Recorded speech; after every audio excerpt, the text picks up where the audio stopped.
அனைவருக்கும் வணக்கம். மாணவர்களுக்கு கற்றல் கற்பித்தலை எளிமைப்படுத்த கற்றல் விளைவுகளோடு கடின பகுதியை கண்டறிந்து அந்த கடின பகுதியை செயல்பாடுகள் மற்றும் மதிப்பீட்டின் அடிப்படையில் எவ்வாறு நடத்துவது என்பதே இந்த காணொளி காட்சியினுடைய மிக முக்கியமான நோக்கம்.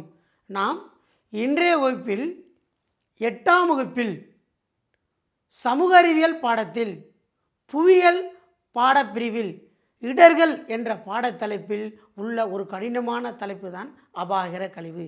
இந்த அபாயகர கழிவு எவ்வாறு ஏற்படுகின்றன என்பதை நாம் இன்றைய வகுப்பில் பார்க்கலாம்.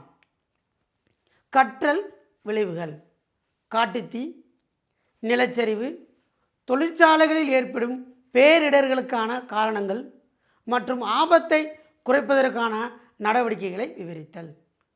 பாட அறிமுகம்: இன்றைய சூழ்நிலையில் புவியில் பல்வேறு விதமான அபாயகர நிகழ்வுகள் நடைபெற்று கொண்டிருக்கின்றன.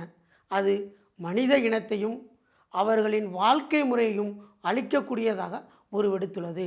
எடுத்துக்காட்டாக சுனாமி மற்றும் கொரோனா. இடர் என்பது ஒரு ஆபத்தான நிகழ்வு. அந்த இடர் ஏற்படும் பொழுது மனிதனுடைய அன்றாட வாழ்க்கை பாதிப்பு ஏற்படும். உயிரிழப்பு, சுகாதாரக்கேடுகள், உடைமைகளுடைய சேதம் மற்றும் சமுதாயம் மற்றும் பொருளாதாரம் மற்றும் சுற்றுச்சூழல் சீர்கேடு ஏற்படும்.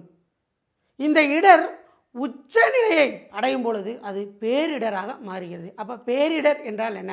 பேரிடர் என்பது பெருமளவில் உயிர் சேதத்தையும் பொருட்சேதத்தையும் ஏற்படுத்தக்கூடிய ஒரு நிகழ்வு. அந்த பேரிடர் ஏற்பட்டால் நாம் மற்றவர்களின் உதவியை நாட வேண்டிய தேவை ஏற்படுகிறது.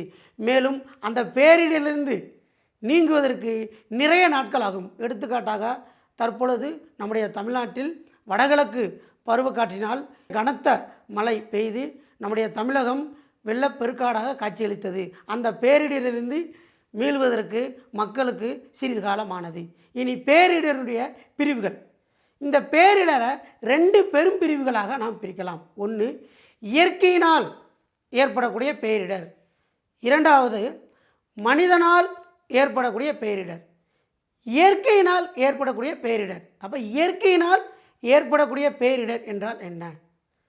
மனிதனுடைய எந்தவித இடையூறும் இல்லாமல் புவியியல் காரணிகளால் ஏற்படக்கூடிய ஒரு பேரிடர் தான் இயற்கையினால் ஏற்படக்கூடிய பேரிடர். இதற்கு எடுத்துக்காட்டாக நிலச்சரிவு, சுனாமி, எரிமலை வெடிப்பு, வெள்ளப்பெருக்கு, நிலநடுக்கம், புயல், காட்டுத்தீ இவற்றை எடுத்துக்காட்டாக நாம் கூறலாம். இனி மனிதனால் ஏற்படக்கூடிய பேரிடர். மனிதனுடைய அஜாக்கிரதையினாலும் அவனுடைய கவனக்குறைவினாலும் ஏற்படக்கூடிய ஒரு பேரிடர் தான் மனிதனால் ஏற்படக்கூடிய பேரிடர்.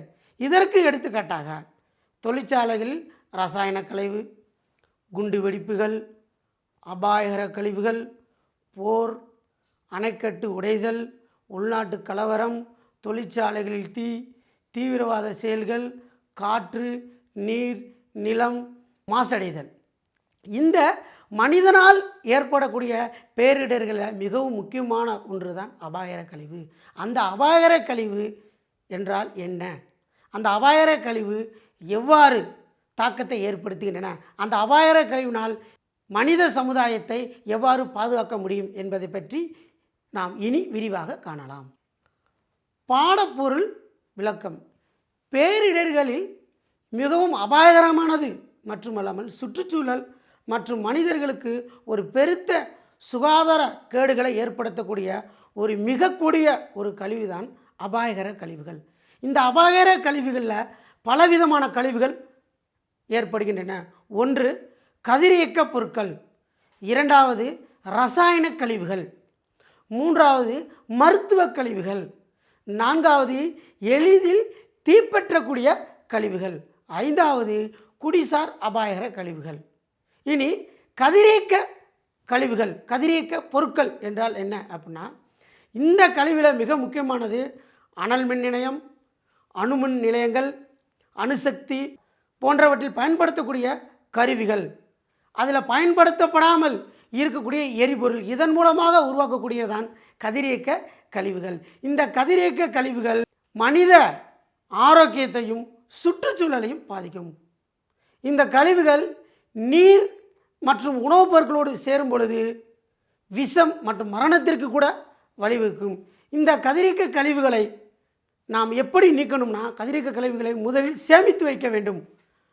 அதோடு அந்த கழிவுகளை மறுசுழற்சி செய்வதன் மூலமாகத்தான் நீக்க முடியும்.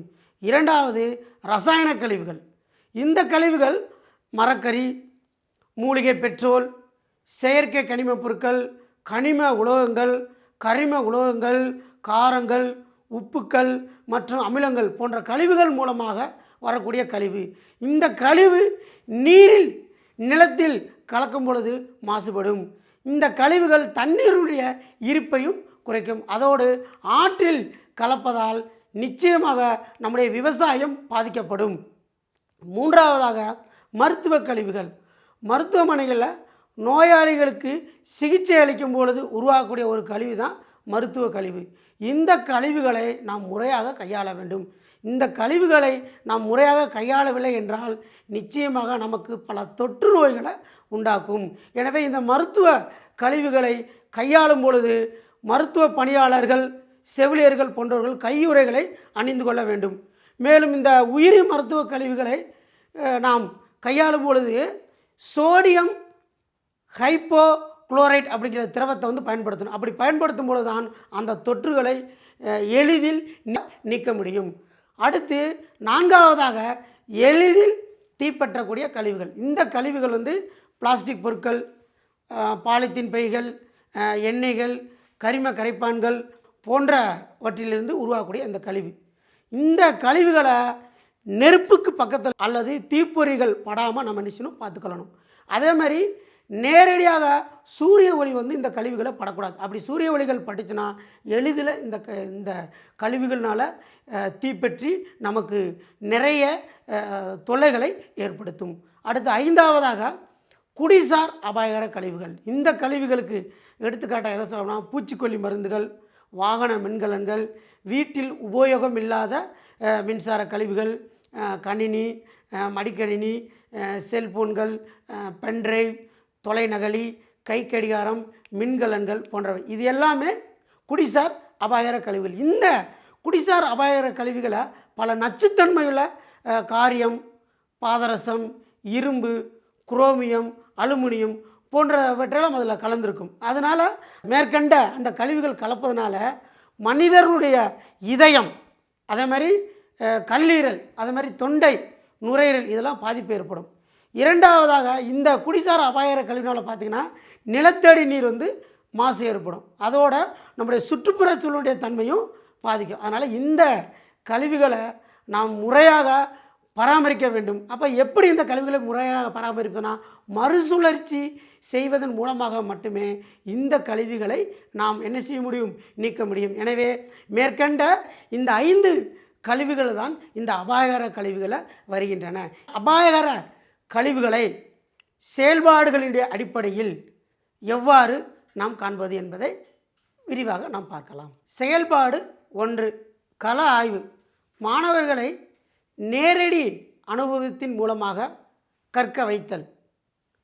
மாணவர்களை நேரடியாக அருகில் உள்ள சுகாதார மையங்களுக்கு அழைத்து சென்று அந்த மையத்தில் என்னென்ன மருத்துவ கழிவுகள் உருவாகின்றன என்ற விவரத்தினை அந்த மருத்துவமனையிலோ அல்லது சுகாதார மையத்திலேயோ வேலை பார்க்கக்கூடிய செவிலியர், மருத்துவர் மற்றும் இதர பணியாளர்களின் துணையோடு விவரங்களை சேகரித்து பட்டியலிடுதல்.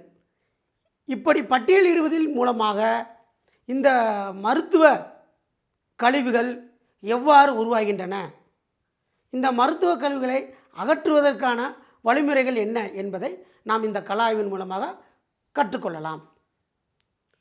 உதாரணமாக, ஒவ்வொரு மருத்துவமனையிலும் அந்த கழிவுகளை அகற்றுவதற்காக பல நிறங்களில் குப்பை தொட்டிகளை பயன்படுத்துகிறார்கள். மஞ்சள், சிவப்பு, பச்சை, கருப்பு என 5 விதமான கூடைகளில் ஒவ்வொரு விதமான கழிவுகளும் சேர்க்கப்படுகின்றன. இப்போ உதாரணமாக சிவப்பு நிற கூடை. அந்த சிவப்பு நிற கூடையில் நோயாளிகளுக்கு செலுத்தக்கூடிய ஊசி, அவர்களுக்கு பயன்படுத்தக்கூடிய சிறுநீர் குழாய், அவர்களுக்கு பயன்படுத்திய பிளாஸ்டிக் இரத்த குழாய், அதே போல் மஞ்சள் நிற குடையில் அறுவை சிகிச்சை செய்யும் பொழுது மனிதனுடைய உடம்பிலிருந்து அகற்றக்கூடிய மனித உறுப்புகள், ஒரு பெண் பேறுகாலத்தின் போது உருவாகக்கூடிய நஞ்சு கொடி, இது போன்ற கழிவுகள் மஞ்சள் நிற குடையில் சேகரிக்கப்படுகின்றன. நீல நிற குடையில் வெண்பிளான் ஊசிகள், கருப்பு நிற குடையில் காலாவதியான மருந்துகள் மற்றும் வேதிப்பொருட்கள். இந்த இடத்துல ஏன் இந்த காலாவதியான மருந்துகளுக்கும் வேதிப்பொருட்களுக்கும் கருப்பு நிற குடையை பயன்படுத்துகிறார்கள் என்றால், காலாவதியான மருந்துகளும் வேதிப்பொருட்களும் நம்முடைய நீர் நிலத்தில் கலக்கின்ற பொழுது பல நச்சுத்தன்மையுள்ள வேதியியல் விளைவுகள் ஏற்படுத்தும். அடுத்து 5வதாக பச்சை நிற குடையில் சாதாரண கழிவுகள் சேகரிக்கப்படுகின்றன. சாதாரண கழிவுகள் என்று சொல்கின்ற பொழுது அந்த மருத்துவமனைக்கு வரக்கூடியவர்கள் பயன்படுத்தக்கூடிய கழிவுகள். இந்த கழிவுகளை நாம் முறையாக சேகரிக்கப்பட்டு அப்புறப்படுத்தப்பட வேண்டும் அப்படிங்கிற ஒரு விவரத்தை மாணவர்கள் அறிந்து கொள்ளலாம். 2வதாக கள ஆய்வின் மூலமாக இந்த கழிவுகளை எப்படி பராமரிக்கப்பட வேண்டும் என்பதை மாணவர்கள் நேரடியாக அந்த கள ஆய்விற்கே சென்று உற்று நோக்கி அறிந்து கொள்கிறார்கள். செயல்பாடு 2, உற்று நோக்கல். நம்முடைய திரையில் மின்னியல் கழிவுகள் சம்பந்தமாக ஒரு மன வரைபடம் கொடுக்கப்பட்டுள்ளது.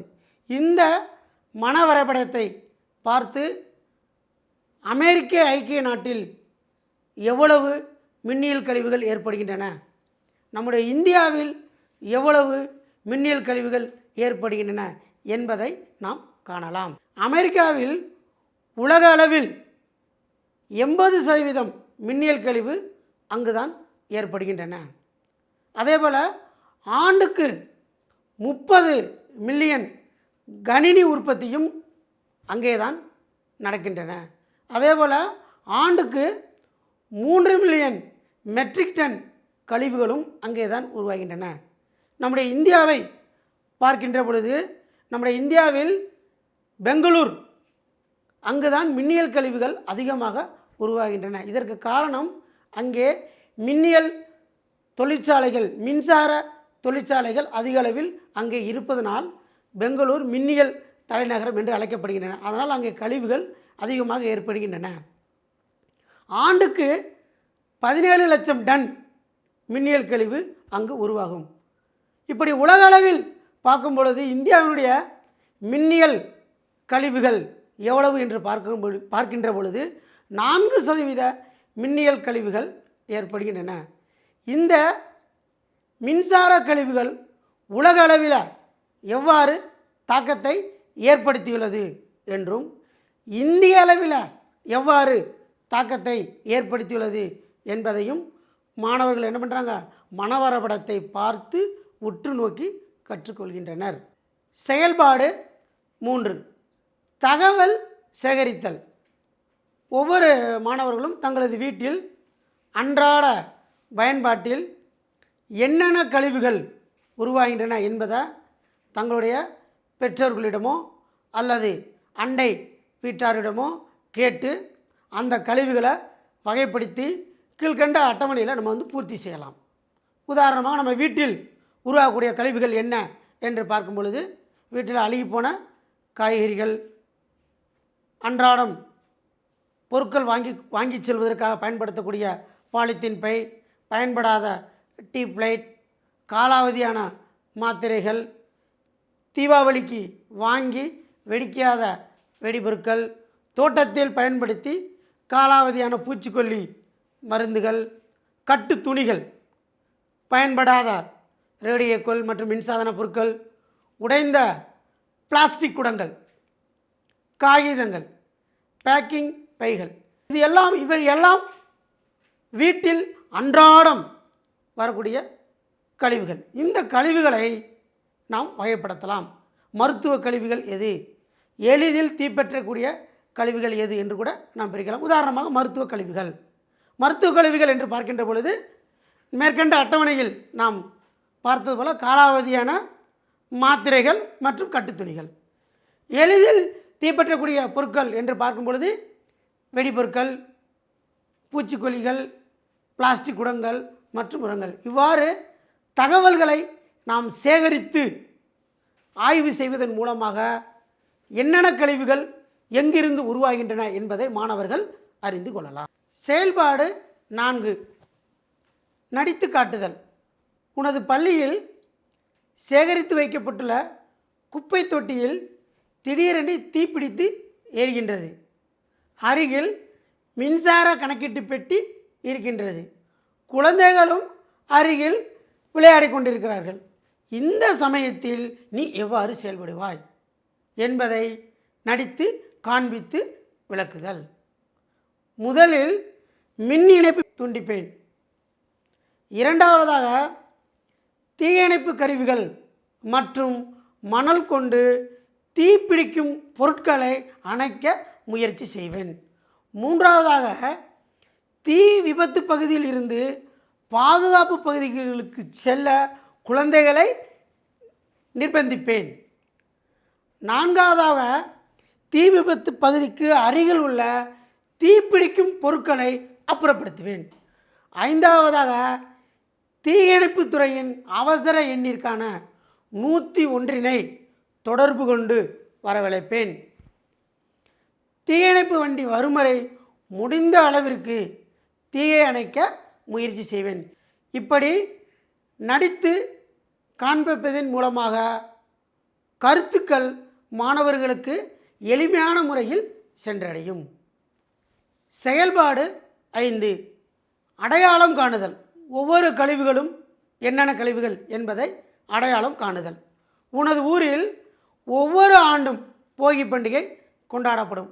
அப்பொழுது பழையன கழிதலும் புதியன புகுதலும் என்ற அடிப்படையில் தேவையில்லாத பொருட்களை மாணவர்களாகிய நீ என்ன செய்வாய், அந்த பொருட்களை எவ்வாறு அடையாளம் கொள்வாய் என்பதை வகைப்படுத்துதல். உதாரணமாக மின்சார கழிவுகள் என்ன என்பதை வகைப்படுத்தலாம். உதாரணமாக பயன்படாத மின்சாதன பொருட்கள், டியூப்லைட், வயர், குண்டு பல்பு.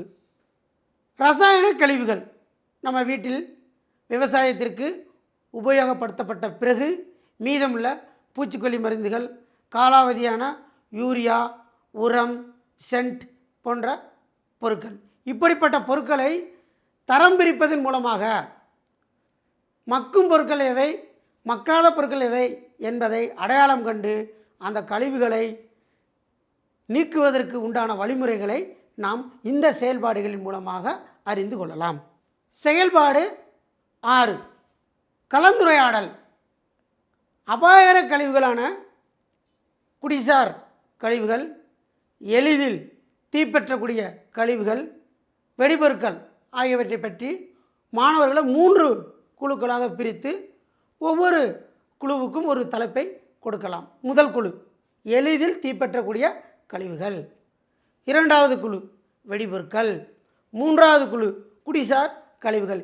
இப்படி ஒவ்வொரு குழுவிற்கும் ஒரு தலைப்பை கொடுக்கின்ற பொழுது அந்த தலைப்பை வைத்துக்கொண்டு அந்த மாணவர்கள் அந்த கழிவுகள் பற்றியான செய்திகளை அவர்களே திரட்டும் பொழுது இந்த கழிவுகள் என்றால் என்ன, இந்த கழிவுகளை எப்படி கையாள வேண்டும், கழிவுகளை நீக்குவதற்கான முயற்சிகள் என்ன என்பதை இந்த செயல்பாடுகளின் மூலமாக மாணவர்கள் அறிந்து கொள்ளலாம். செயல்பாடு 7, ஒத்திகை பயிற்சி. ஒரு இடத்தில் தீ பிடிக்கும் பொழுதோ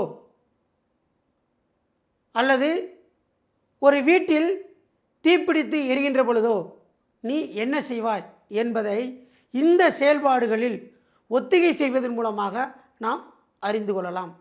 உதாரணமாக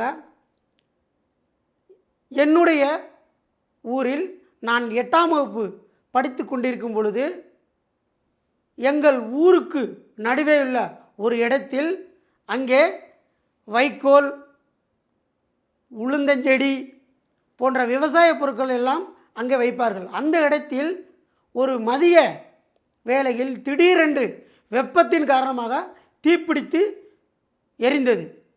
அந்த சமயத்தில் தீயை அணைக்க ஒவ்வொருவரும் தீயை அணைக்க முயற்சி செய்தார்கள். அப்படி தீயை அணைக்க முயற்சி செய்யும் பொழுது ஒருவர் அங்கே தீப்பிடித்து எரிகின்ற பொழுது புகை மூட்டமாக காணப்பட்டது. அந்த புகை மூட்டத்திற்குள் ஒருவர் உள்ளே சென்றவுடன் அங்கு அவர் மயங்கி கீழே விழுந்து விட்டார். அந்த சமயத்தில் அங்கு வந்த தீயணைப்பு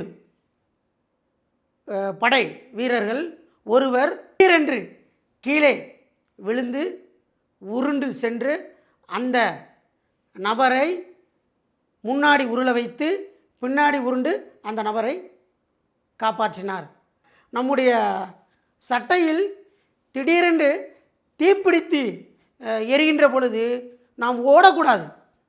அங்கே நின்று தரையில் கீழே விழுந்து அந்த மண்ணில் உருளும் பொழுது நிச்சயமாக நம் சட்டையில் பிடித்த தீ அணைந்து விடும். இவ்வாறு ஒத்திகை செய்வதன் மூலமாக ஒரு நிகழ்விலிருந்து நாம் எவ்வாறு விடுபடுவது என்பதை அறிந்து கொள்ளலாம். எனவே நம் மீதோ நம்முடைய சட்டையின் மீதோ தீப்பிடிக்கும் பொழுது முதலில் நின்று கீழே விழுந்து அதன் பிறகு தரையில் உருள வேண்டும். எனவே இந்த ஒத்திகை பயிற்சியின் மூலமாக நாம் கற்றுக்கொண்ட 3: 1 நில், 2 விழு, 3 உருள்.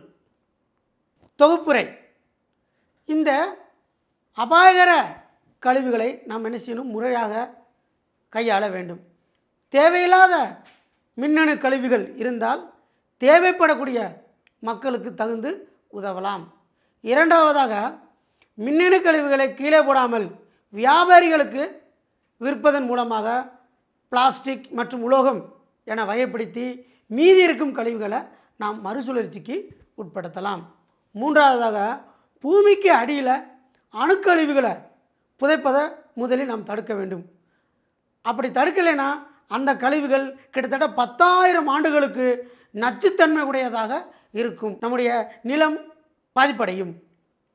நான்காவதாக, கழிவுகளை சேகரித்து இந்த அணுக்கழிவுகளை சேகரித்து ஒரு தனி அறையில் பாதுகாப்பாக வைக்கலாம்.